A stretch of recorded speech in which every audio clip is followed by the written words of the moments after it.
Good afternoon, guys. Hope everybody's well. I'm back from my trip to France. Got back just about an hour ago. So back in sunny Spain, and quite a long journey up there and back, but a brilliant weekend. And Jono had a good result as well.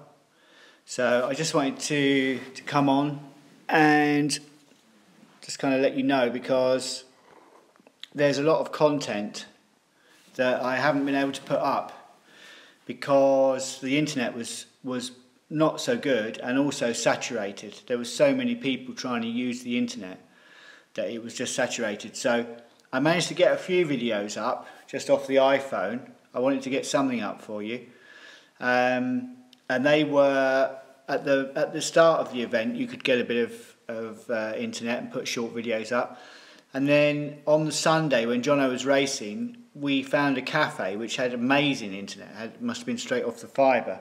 So I managed to put a few things up on Sunday while Jono was racing, and then I caught him on the beach. So I got a bit of stuff up for you, but there's loads more. So just to let you know, there is a lot more travelling up to France, shot from the car, different regions and different areas. I've only put one up so far, and then there's a lot more, and this will really only be for the mountain bike guys, the real people who are really interested, in the actual exhibition itself, showing all the new bikes, all the new stuff. So I really kind of filmed a lot of that. That'll only be if you're really interested in that sort of thing. And then, of course, there's a lot more of the racing. And then yesterday in the race, Jono had a helmet cam on. He had the GoPro on his helmet, and I've just been looking at it now, and it's amazing footage. It's really, really great footage. So he got nearly 2 hours of that footage. So I'm going to do playlists. That way you can just go and look at what you want to go and look at and not have to trudge through loads of stuff that you're not interested in. So I'm going to do a playlist for the journey up to France, and that playlist I'll call, the journey to France. I think there's going to be 3 or 4 in there, different movies, just showing different areas of Spain and France as you go up to the event. That's all filmed in the car. And then at the event itself, there is quite a bit of footage at the exhibition, where all the parts people were and the bicycle manufacturers and everything else. Hey Carl, how you doing? So I'll do a playlist for the actual event, and then I'll do another playlist for racing, so that you can just go and look at what you want to go and look at, instead of like trudging through loads of stuff that if you're not interested in all the bikes and all the technology, obviously you don't want to spend an hour looking at bikes in detail. So I'll do 3 playlists. I'll do the journey there, I'll do the exhibition with all the bikes and parts, and I'll do the race. And then you can go into any of those playlists and just pick it up from there. Because the helmet cam from Jono from yesterday is just spectacular. It's really great. I nearly had a heart attack about 10 minutes ago because I tried to plug that little SD card straight into the TV, and it didn't work because the format's not right for the TV. And when I went and plugged it back in the computer, it showed it as blank. I thought, oh no. I thought it wiped it off or something, but actually it hadn't, and it's all still there. So I'm just backing it up now to something else just to make sure. So Jono doesn't normally wear a helmet cam, so we had to test it to make sure it wasn't going to upset him, because although they're light, obviously those helmets don't weigh anything at all. They're so light, and to have something else on there on the top of it, it makes it feel different. And I haven't seen it yet, but he went over the handlebars quite early on, and the GoPro survived it, but that should make quite entertaining viewing. Trying to go past somebody and just jumping up in the air and went straight over the handlebars. So yeah, it was quite good. So Sorry I haven't responded to all the comments. Yeah, Carl, yeah. Yeah, it's a bit of blood involved, not much. Sorry I haven't responded to all the comments. There must be like, I don't know, 500 comments to respond to, because I just haven't been able to. I've been trying to get on there in the evening and respond to comments, and nothing would go out, because you can imagine all those people trying to use the internet at the same time. It just saturated the network. You just couldn't upload anything. You could get a bit of download, but you couldn't upload anything at all. It was ridiculous. So I haven't got much up. Like I said earlier, I think before you came in, Carl, I managed to get a few short videos up off the iPhone just by finding a bit of it, you know, some uploads in different places and using it while I could. So I managed to get some stuff up.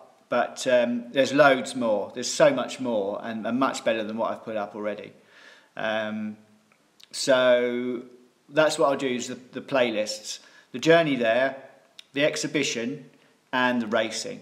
And then, because on the Saturday night, before Jono's race, in the village where we were staying, Rockerbrunn, they had a night race, which was a relay, teams of 2. They had a 1 kilometre loop through the streets of the village, and then you passed your water bottle over to your partner, and then your partner did another 1 kilometre loop. So that was quite entertaining, and we filmed a little bit of it. It was getting dark, so we filmed a bit, and then unfortunately one of the guys had a heart attack. So it all kind of ended on a sour note, because he obviously overexerted himself. Hi Dickard, how you doing? So he obviously overexerted himself, and unfortunately they just about managed to save him. I think he was laid out on the ground for quite some time. Hi PB, how you doing?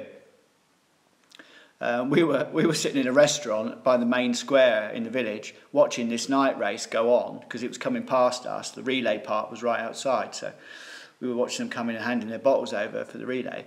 And this guy came in and handed his bottle over, and then just, okay buddy, okay Dickard, is it cold there? It's really hot here. Bucking, I am racing next year, yeah. Hi Damon, how you doing? I am going to race next year. I wouldn't have been able to race this year. I'm not in condition to race this year in any form. But I used to race a lot. -2, Dickard. Jeez. It's like 30 degrees here. It's hot. I'm in my shorts. It's really hot. But next year, now we've really got into the event and seen the event, unfortunately, I don't think Jono's going to be able to race. Yeah, sorry, Dickard, yeah. I mean, it's just baking here, absolutely baking. Jono's not going to be able to race next year. His wife is pregnant, and they are expecting their second child. So, obviously, that will come along in about 6 months' time. And therefore, the likelihood of him being able to go racing next year is going to be slightly curtailed by the fact that he's got a new baby in addition to the 2-year-old baby that he's, well, not baby, but young girl. Thanks, Dickard. I didn't know it was Thanksgiving. Thanks very much. Thank you for that.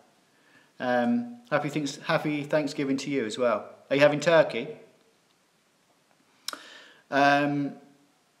So, yeah, he probably won't be able to race next year, so I'm going to be flying the flag. And I will be racing in multiple classes, so I now have to sell a few items, because that's my policy. I don't just add to the collection of CRAP. I have to offload CRAP to buy more CRAP. So I will be offloading some yeah, in the old fart. I will be in the old farts. I think it's called the seniors or something. Over 50s it is, yeah. I mean, I wouldn't want to be up against them young lads, especially in that night race. When they set off, they were all young lads in that night race round the town. 1 kilometre loop round the town, up the steps, down these streets, hay bales everywhere. Loads of them got stretchered off, you know, like in the back of the ambulance. And then this poor older guy had a heart attack, and they only just saved him, I think. It was a bit touch and go. Yeah, I would. Yeah, I actually I would, but there's very strict regulations. Mountain biking isn't what it used to be. Apparently, they've really, depending on what you're doing, you've either got to have a bike hat, you know, like they have that expanded foam. Hey Willie, how you doing? Yeah, I know. You race against the big boys more. Yeah, Jono. I mean, Jono did very, very well. Cynthia asked me, and I haven't. I do apologise to everybody. Hey Willie, that's good. I apologise to everybody. There's been so many comments, and I just haven't been able to respond because I haven't been able to get any upload. So I could see the comment, and I could click reply, and write a reply, and then click send, and it just wouldn't send because there's, you know, 40,000 people all trying to send stuff. So it was impossible. So I thought I'd do this live feed just to kind of explain, and then people can understand why I haven't responded to their comments. Forgot what I was going to say now. But there's loads more footage, and the GoPro footage from Jono's helmet cam is incredible. I've just been watching it, and it's amazing. And I was saying to Carl earlier on, when Carl was one of the first on, he doesn't normally ride with a GoPro. So we had to get him used to having it on his helmet because although it's not heavy, the GoPro, but it's kind of up there and it moves the helmet around a little bit. So he had to get used to it.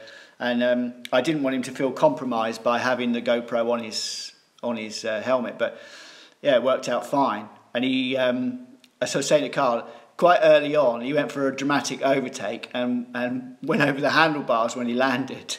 So the GoPro survived that, as did Jono, apart from a bit of blood. So he was a bit bloodstained when he came back, but he finished in the top 1,000. There were 4,000 people in his race, and no, 5,000 people in his race. Sorry, there were 5,000 people in his race. Can you imagine? 5,000 people, and he finished in the top 1,000. Now, to put that in perspective, in his wave that we saw, I did a short video of him starting and going. In his wave, there were 500 people in that wave of people that went on his time, his 10:30 time. And he dropped all of those people. So he dropped all 500 of those people, and he went off and caught the next group, which had started 15 minutes earlier. But of course, you're catching the duffers, because they're all at the back. So the people you catch are the duffers. And he got tangled up with all the duffers who couldn't get up the hills and you know. So in the end, he got a little bit frustrated because he couldn't make his way forward as he would normally make his way forward. So I think he did very, very well to get in the top 1,000, bearing in mind that he was 10:30, I'm sorry. And I think there'd been yeah, he was in mid-pack at the start, Carl. Is this my new swag? Yeah. Yeah, more, it's my new swag. He starts in the middle because he's not a fast starter, and he knows he isn't. So he doesn't want to get tangled up with people. Jono rides for a team called Team Pivot Boom Pods. Pivot make the bikes. So I think they're really popular in the US and Canada, Pivot. I think most people know. He's got a carbon pivot, which has got everything on it. They supply him with that. And then Boom Pods make Bluetooth ear headphones, you know, ear things, for everything. And he's sponsored by them as well. So he's Team Pivot Boom Pods is who he rides for. And he was the only Pivot Boom Pods rider in the race.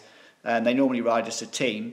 But there was a Pivot stand on the exhibition, so they helped him. The guys were there. They helped him because he's a Pivot rider.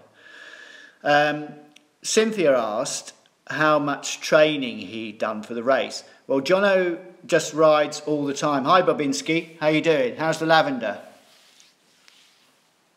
Boilers for sale at Shawshanks. Bowlers for sale at Shawshanks. Yeah, I'm buying a job lot of bowlers. I think they're going to take off. Yeah, Damon, I might well do. Someone asked that earlier on actually, but I don't think they'll let me. You know, the regulations. I might be able to stick it on the top of a proper hat. You know, stick it on the top of it just for effect.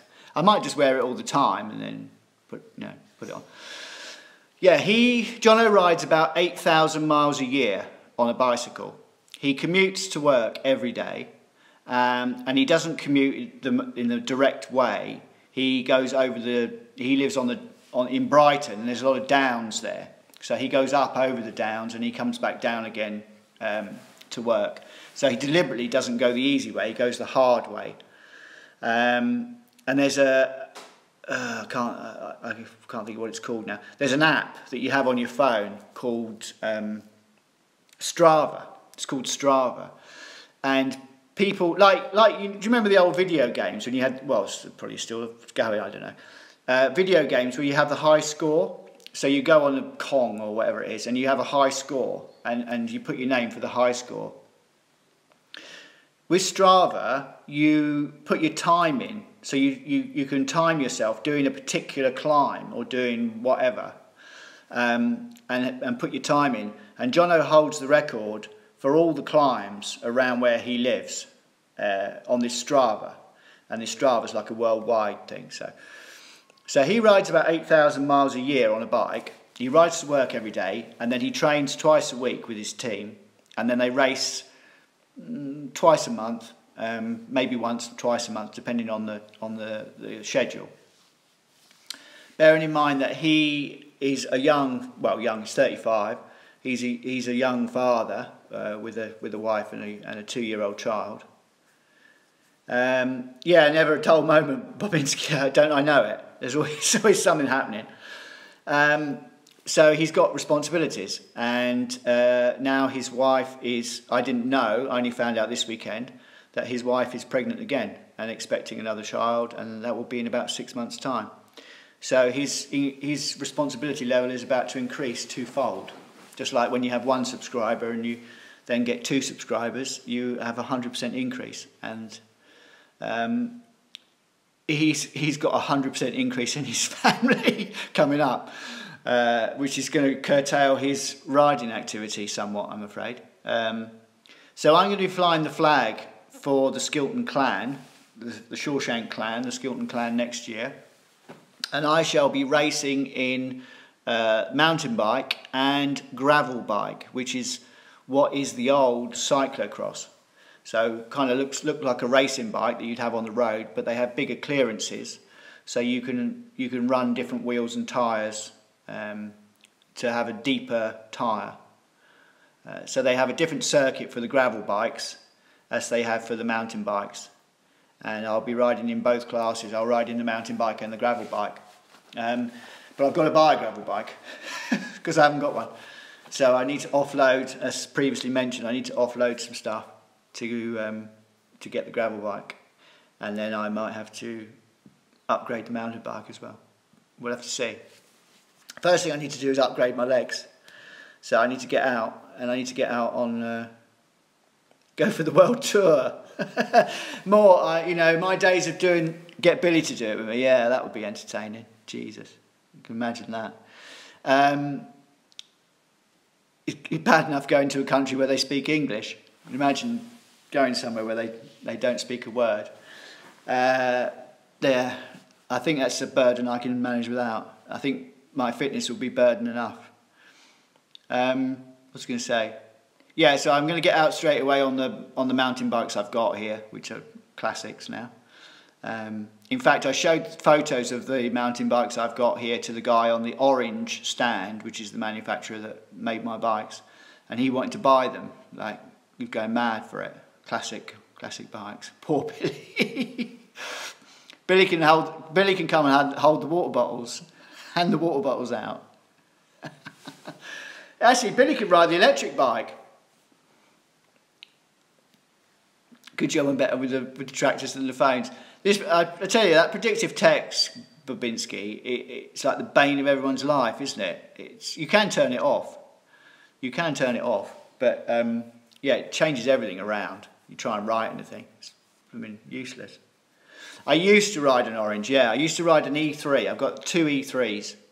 Does it have a pull start? Yeah, you need the electric bike needs to have a pull start with the Mac. Yeah, all those electric bikes. Well, actually, it's not true because something has just changed. But nearly all of those electric bikes have got Bosch engines in, Bosch electric motors in them. Nearly 99.9%. But Shimano have just brought out their own electric motor, and that was new at this show. Farmers are very important, Mort. That's where our grub comes from. So yeah, that was very, very interesting. So I was just explaining earlier on, I'll just say it again for people that have just come in. There's so much stuff, and I couldn't upload it because of the situation with all those people there trying to use the internet, that you just couldn't get anything out. So I'm going to break it down into 3 playlists. The journey there, the exhibition, and the racing. So that you don't have to, I mean, if you don't want to see the journey there, don't bother. If you don't want to see the exhibition, yeah, Billy does need a Mac powered bike, yeah. I mean, it would have to be an electric Mac. That would be the situation, because they don't allow motors. I mean, it sounds like, you know, talking about those electric bikes, and I know a couple of people commented, and I haven't been able to respond to their comments. Those electric bikes, you think to yourself, well, that's cheating. You know, having an electric bike is cheating. But they are limited to 250 watts and 25 kilometres an hour. That they will, if you just run on the electricity, they will go at 25 kilometres an hour. But bear in mind, they've been charged up. The battery's been charged up. Mac with auto tune. Yeah, that's it, more. They've been charged up, but those bikes are heavy. You know, to take the battery and to have the mechanism down by the bottom bracket, the electric motor, they're very heavy. So you don't want to get left in a situation where you're having to pedal that thing, i.e. you've used all the power up and you're then only pedaling it with your own power, because they don't recharge. Like if you go downhill, they don't recharge the battery. Once the battery's gone, it's gone. So you've got to judge when you use that electricity to your advantage and not run out of it. Because if you run out of it during the race, you're left with this thing that weighs like twice what a normal mountain bike would weigh, and you've got to pedal it. So as much as it sounds like, oh, that's cheating, having an electric motor in your bike, it's actually, you've got to be quite prudent about how you use the power. Because if you run out, you're really going to, you know, have a problem. Like imagine riding, I don't know if any of you have watched that when they come across the beach, but imagine trying to pedal something that weighs like double. Hi Northerner, how you doing? Yeah, Dickard, Fubar when she dies, absolutely right. He came in the top 1,000, Northerner. And hi David, how you doing? Nice to hear from you. And I did explain earlier on how good that was. He had 500 riders around him on his start time, and he dropped all those 500 riders and he rode up across the gap to the next group. And then he, of course, when you get to the next group in front of you, you hit all the duffers who are at the back of the group. So you get held up by all the duffers, like struggling and not getting up the hills and all the rest of it. So he did very, very well for the start time he had. He chose that start time. You can choose whatever start time you want. So you can put yourself in that first group where all the pros are. All the pros put themselves in that first group so that they're not going to get held up by anybody. They ride off the start line and there's no one in front of them. So they know that they're going to get their optimum time. They're going to deliver whatever they can deliver. But Jono, because he's got a young family, he couldn't force his wife and his 2-year-old kid out there at like 7:30 or whatever it was when the first group went off. So he picked the 10:30 start time because it seemed a reasonable start time. So he disadvantaged himself in doing that. But I mean, you know, if you're a family man, you're a family man. So that's what you've got to do. But he did very, very well considering the start time he had, and you know, he battled through. I mean, would you guys like to see a bit of a preview of the helmet cam stuff? I mean, would you like to see that?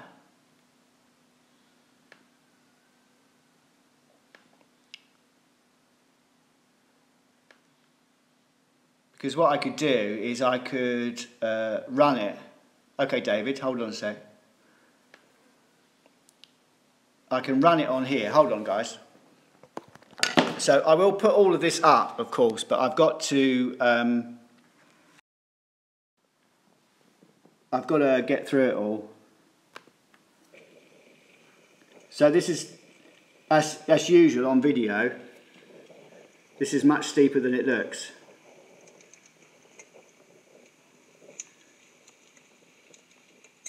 So he's dropping them all.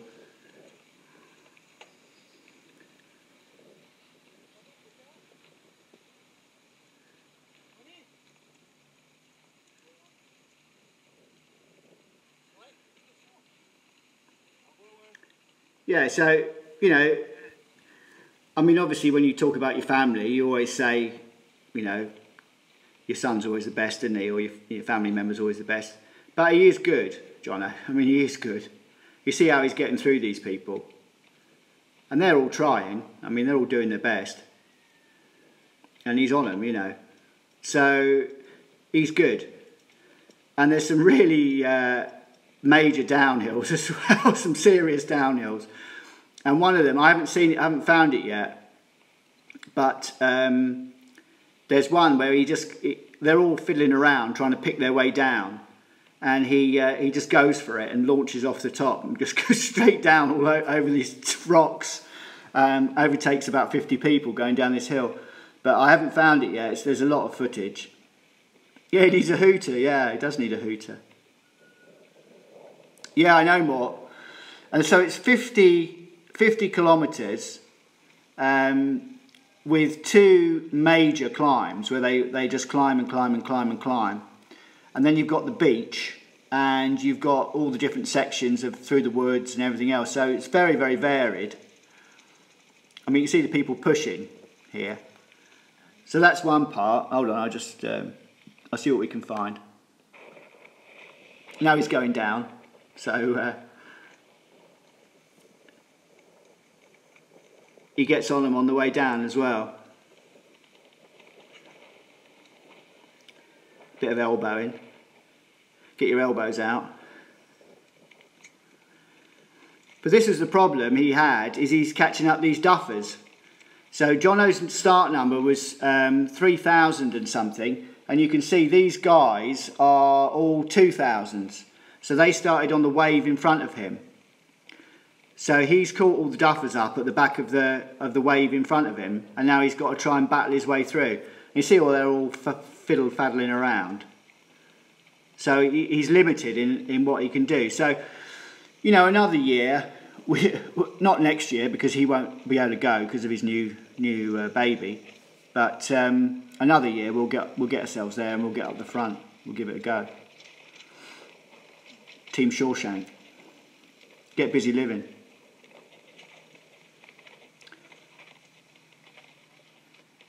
But yeah, he'd be off, you know, he'd be off down here, and they're all mucking about like, I won't say it, but it's a family show.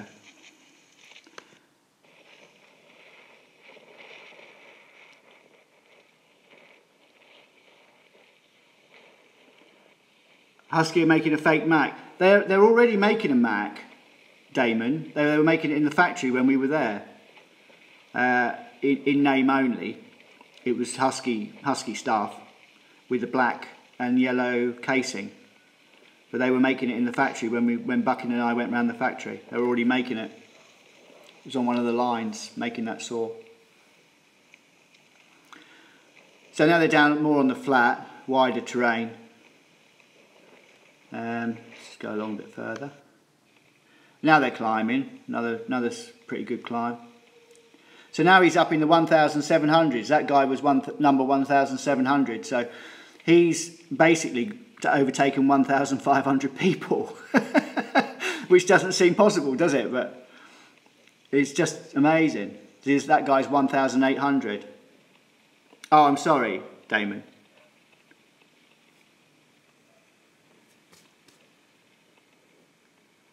Yeah, a bit of drafting, Dickard.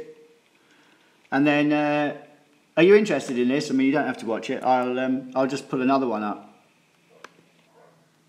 This is him at the start. I did show you. I did show you this on that quick video. So they get off the start here, go out across the field.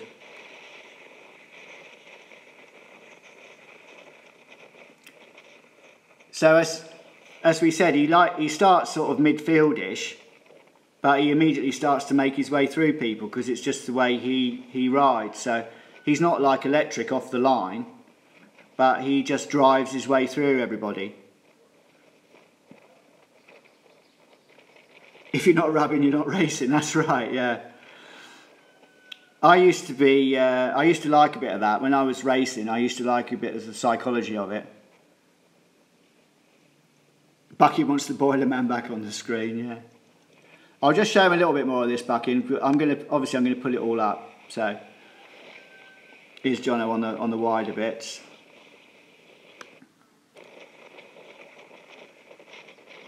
So you know, he's just getting after them all the time, reeling them all in. Look like they're standing still. Babies, French babies. Too many snails, you see. Not enough cups of tea.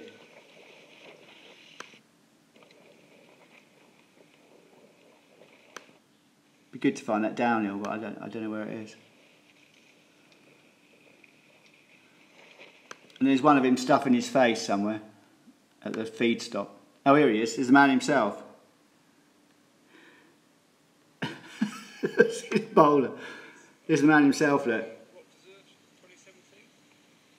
That's my nephew, Jono, with his wife and his baby behind. And me, Shawshank, in the house. Anyway, it's enough of that. Bit of a spoiler. My boots.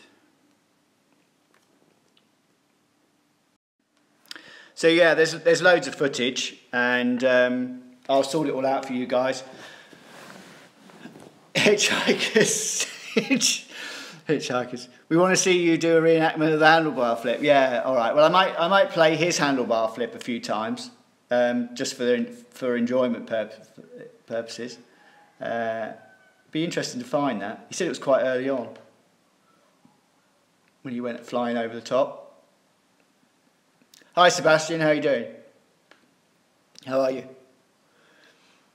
You become what you eat, they say.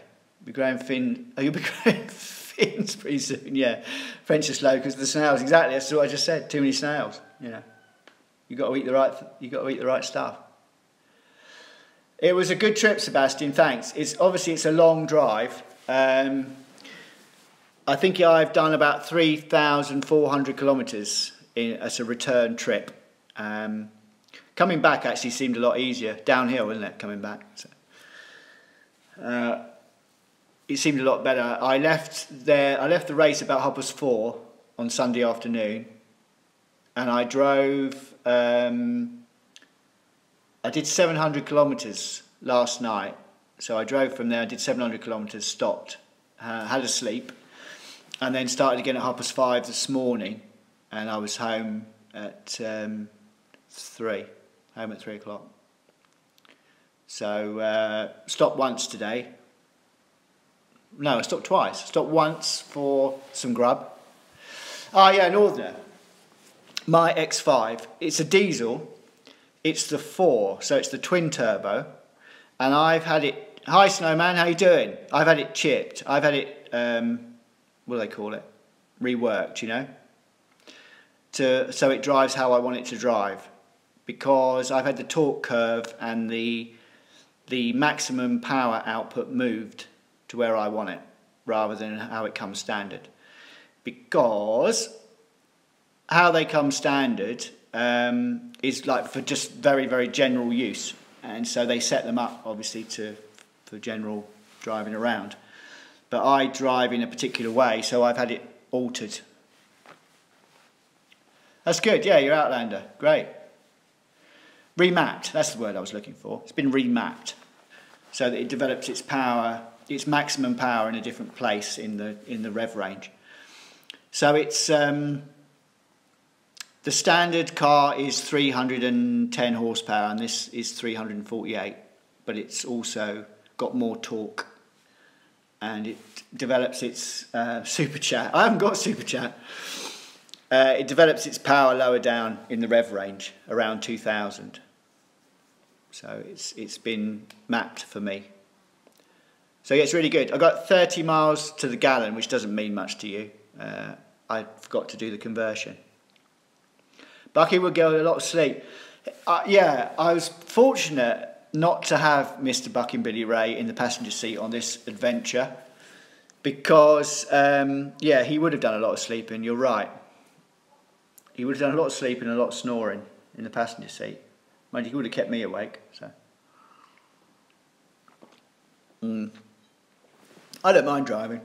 As I said in one of the videos, which I haven't uploaded yet, you know, I don't mind it.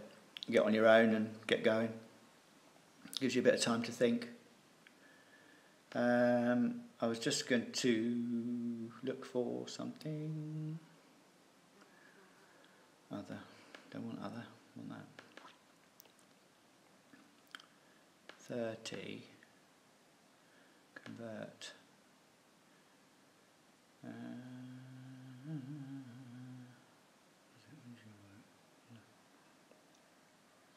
The crew got rained out today. You got rained out, Snowman. In bad weather. 1, 2, 3, go, Mark. You got it. Bucking and Shankster. Bucking's in the house. Ah, not so good. He stole his candy while he was sleeping. Yeah. Yeah, I did steal all his candy while he was sleeping. What does it come under? Go away. Yeah, you do. You do. I'm getting 30 miles to the gallon. And I don't know. I wanted to convert it for you so I could tell you what it is, but I'll find. I'll just do it in the thing. I'll switch it over in the thing, and I'll tell you what it is. I'd work it out if I was intelligent, but I'm not. I've been driving too long today to do any thinking. But yeah, it was economical. It's good.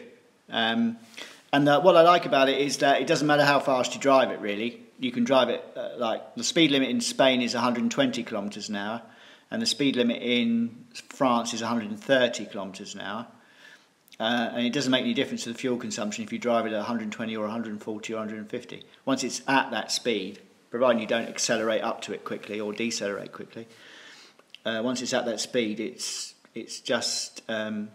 cheers, Snowman. Thank you very much. I like a thumbs up.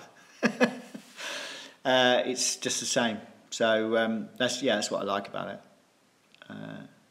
It's just relaxing, easy to drive. So we call them continent crushers. That car and the M5 we call continent crushers. Hi Stephen, how you doing? Because they're so good at doing long distances. Their driving position's good as well. You sit up high. You're still pushing like a brick through the air, but you know, it's quite good. Anyway, the purpose of this live feed is to get busy living or get busy dying, firstly. Secondly, just to let you know that there's loads of content, and I haven't been able to put it up because the internet was terrible, and I am going to start putting it up now. You hear a bug, Snowman? I'm going to start putting it up now. So I'm going to do 3 playlists: the journey, the exhibition with all the new bikes and parts and everything else, and the race. So if you're not interested in anything, you can just go directly to what you might be interested in. Because the exhibition is very much just for people who are really into mountain bikes and gravel bikes, just looking at parts and stuff. So it's not like fascinating, and it's not like, you know, if you like chainsaws, you're not going to like mountain bikes necessarily. So, but it's quite, for me, it's quite interesting because I've been out of the sport for quite a while, and for me to go and see all the new stuff and how it's all working now. Sorry, Sam, I'm not sure what's coming up there. Good, Stephen. They both have the chains. Yeah, they do both have the chains, yeah. Yeah, slightly different outcome with the chains. But yeah, it was good. And some of the demos are really good. Yeah, I know. And unfortunately, hi Thomas, how are you? Thanks for commenting. Sorry I couldn't get back to you while I was away. Thanks for all your comments you put up. The gravel bike that I would like, let's say, is made by a company called Lion, and it's a titanium frame with the rear cassette on the rear wheel. Sorry Dickard, I'm going to mention that word, is CNC'd out of a solid block of metal, so you don't have individual rings for the cassette on the rear wheel. You've got 15 rings, but it's actually CNC'd out of a single block, so it's incredibly light, and it had quite a lot of other stuff on which I quite liked, but that was nearly €6,000, so not cheap. So yeah, we've got to do some selling before we do some buying, I'm afraid. We've got to leverage some assets. Yeah, single speed snowman. My nephew rides single speed on the track. There's a track at Herne Hill in London, and he rides single speed. He's got a single speed. Hot rod, like Buckingham's Huskies. Yeah, I mean, ultimately, the problem is, I mean, it's got to, as I've always found with all right, Dickard, thanks. Good to see you back. Have you lit the fire? The problem is, you've got to kind of match your ability to the bike. There's no good turning up with some like rocket ship bike and then you're like a prawn, you know. So if you're going to buy one of those bikes, you've got to make sure. It's like walking the walk, isn't it? You've got to walk the walk. She's chooching. Good. I keep you warm. Oh, yeah, you've got to walk the walk. So there's no good rocking up with a like £6,000 bike and then, you know, just tootling around the back. It's just pointless, isn't it? So if you're going to buy that, you're going to have to get your head down and get a year in. So, you know, I'm gonna get started, the old routine, and no substitute for hard work, as with anything. And I always train on a heart monitor, so that means it's slower. When you first start training, it's slower because you work to your heartbeats, not to how you feel. Hi Marshy, how you doing? But ultimately it's faster, so ultimately your progress will be quicker because you are never over-training yourself. So it stops you overtraining, which is very easy to do, and then you actually have a setback. So I shall be wet and rainy. Where are you, Marshy? Sorry. I mean, just to pee everybody off, New York, okay, State, New York State. It's about 30 degrees here, C. Hi Cynthia, how are you? Hi Sin. Sorry I didn't get to comment on your comments. I've just been explaining to everybody that it's been impossible. With all those people trying to use the internet, you just couldn't upload anything. So I could see your comment and then I clicked reply and try and reply and it just wouldn't go. It just went grey. UK's wet and windy PB. Yeah, miserable, isn't it? Everyone needs to come to Spain. It's red hot here. Bring some, yeah, party back in. Yeah, everyone's in.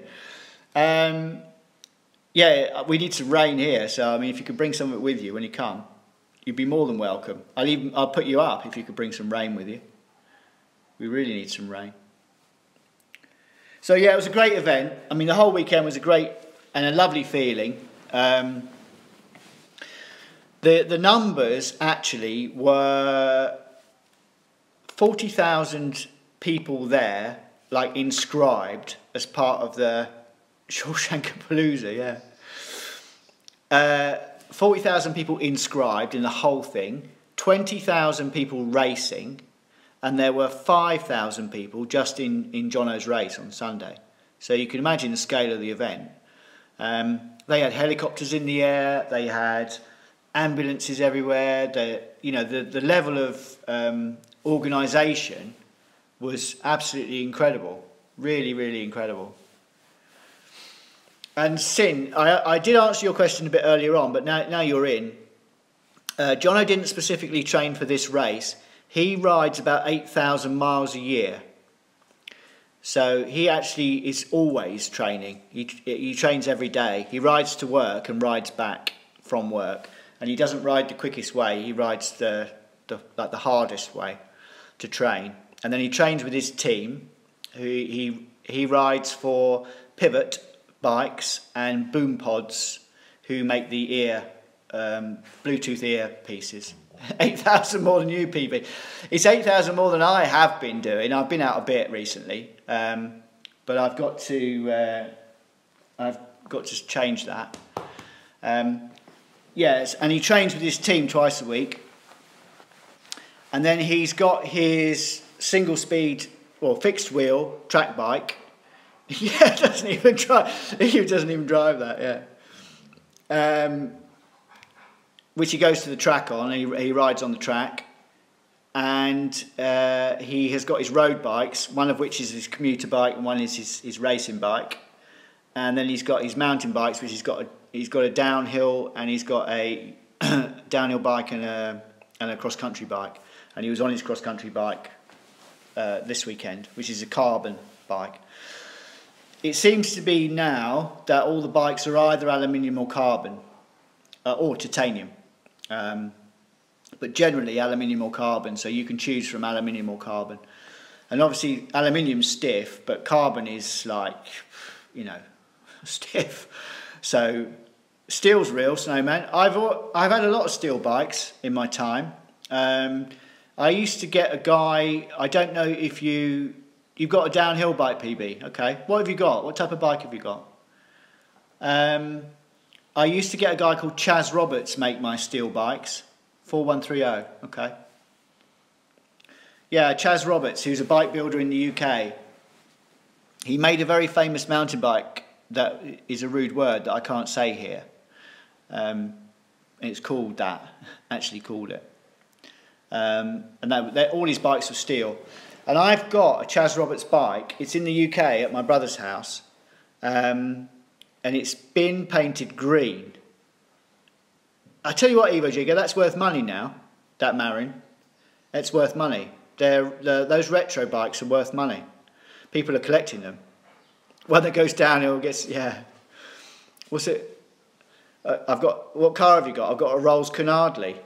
It rolls down the hills and can hardly get back up the other side.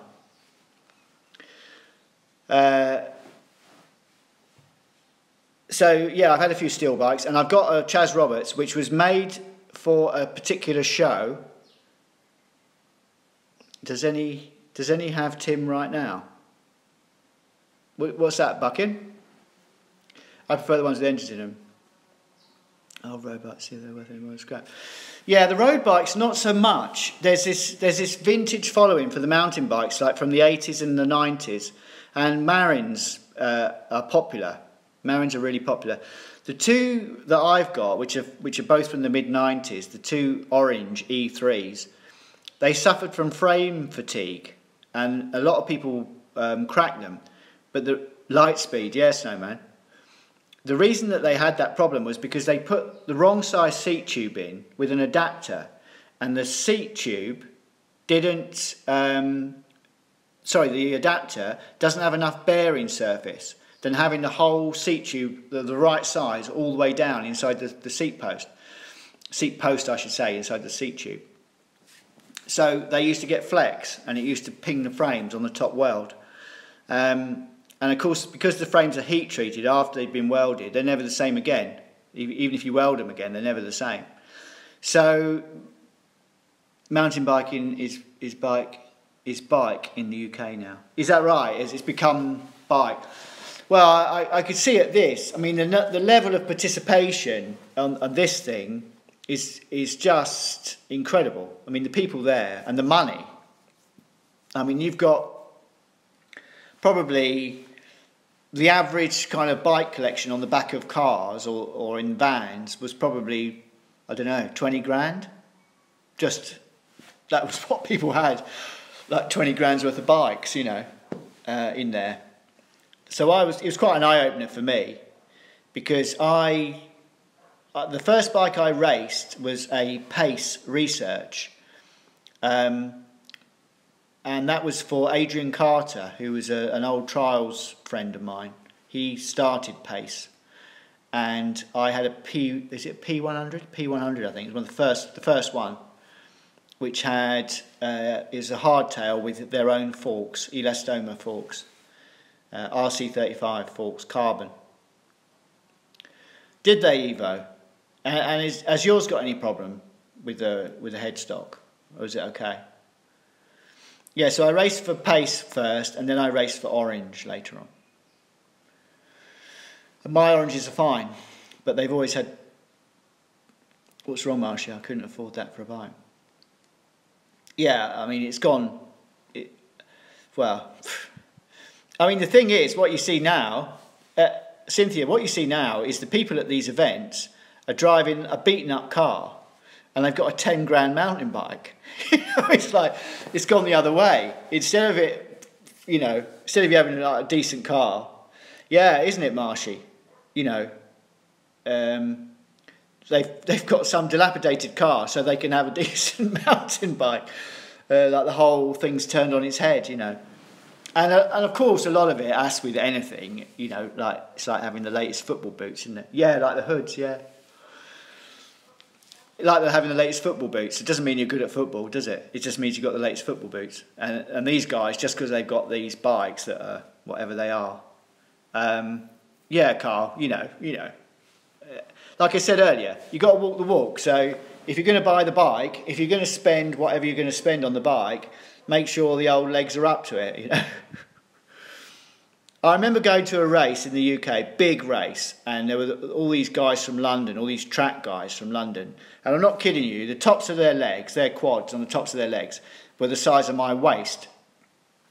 And we set off in the morning. I just got annihilated by these people, you know. I felt embarrassed to be there. And I was I was winning all the local stuff around me, you know. Went off to this race and just got absolutely smashed by these people. Just drove me into the ground. I was wheezing, you know, making terrible wheezing noises, just trying to get air, trying to keep up with them.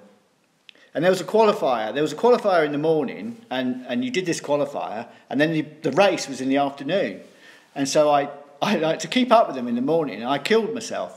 And then I qualified, and then the race came in the afternoon, and I went about 400 metres, and that was it. I had to stop. I couldn't carry on. I was done. You know, I'd given everything in the morning just to qualify. I couldn't actually do the race. It was just a waste of time, really. I drove, I don't know how far, just to suffer. But then that's what it's all about, really, suffering. Yeah, rally activator, yeah. Grifter. Grifter's what you want. The old grifter. Anyway, it's just talking about bikes, aren't we? Which isn't really the intention of this. So I just wanted to come on, as always, I just want to come on and say nothing, and then I end up talking about, you know, things that have absolutely no relation to what I was going to talk about. Loads of content to go up. I will try and answer everybody's questions. There's about 500 comments to go through, and I have started. I've done about 10. I will work through those. I will edit the videos. I will do 3 playlists, the journey there, the exhibition, and yeah, it's going off. It's definitely going off. driving there, the exhibition and the race, and then you can choose whatever you... I've been there, Shawshank. What was that one? Sorry. Here we go.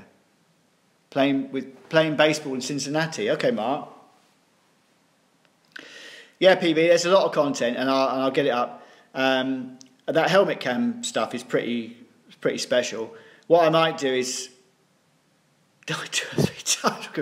Well, Northerner, I was telling everybody earlier on the Saturday night, there was a race around the town, or the village that we were staying in, and it was a relay race, and there were teams of 2, and it was a 1 kilometre loop around the tiny cobbled streets and down the steps and up the steps and everything else.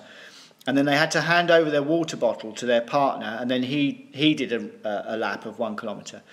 And they were all young guns, all young lads, you know, they set off like they're on a BMX track around this 1 kilometre thing. And there was a few older guys, and unfortunately one of them completely exceeded himself and had a heart attack. So he got back to the square and handed his bottle over and then just keeled over. And fortunately, they got the doctor there very, very quickly, and they resuscitated him. But we were sitting in a restaurant, like looking over the square, watching the night race, and it all like unfolded. It sort of put you off your dinner a bit. But he was all right. But lucky they got to him quick, because he just gave too much. He just obviously got sucked into it with all these young lads, sort of 17, 18-year-old lads, like setting off like lunatics. I broke 300 subs. Yeah, I have broken 300 subs. They're all Billy's mates.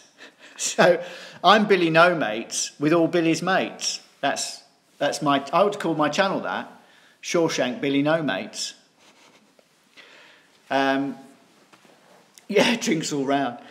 So, yeah, that was a bit of an unfortunate thing. And then, you know, people getting stretchered off left, right and centre. Tim's paying. Yeah, thanks. And you want to be our mate, Tim? Yes, please. Yeah, yeah, like a hole in the head, more. Yeah, they stretch it off, and in the air ambulances and all that. They had a couple of helicopters taking people off all the time. People just like exceeding their limitations because they were getting drawn into it. You're surrounded by, you know, 200 people around you, all going faster than you would normally go. You just get drawn into it. And thanks, Mort. Appreciate it. You don't know me, that's why you say that. I'm only joking. You know, they just get drawn into it, and then they start doing things they shouldn't be doing, and fall off and hurt themselves. Mostly on the downhill bits, I think. That seemed to be where the calamities were happening. Climbing the subcharts, yeah, absolutely. I'm just hijacking a very small percentage of Bucking Billy's entourage, Bucking Billy's army. Oh, Billy would have a part of something with W. Yeah, he'd have that in his water bottle, wouldn't he, PB? If he was racing, he'd have vodka in his. In fact, he'd probably have a wooden bicycle with a lot of vodka rubbed in, thoroughly rubbed in. Yeah. So anyway. All right, look, I'm going to go, guys, otherwise I'll be on... Yeah, Sawgas, yes, yeah.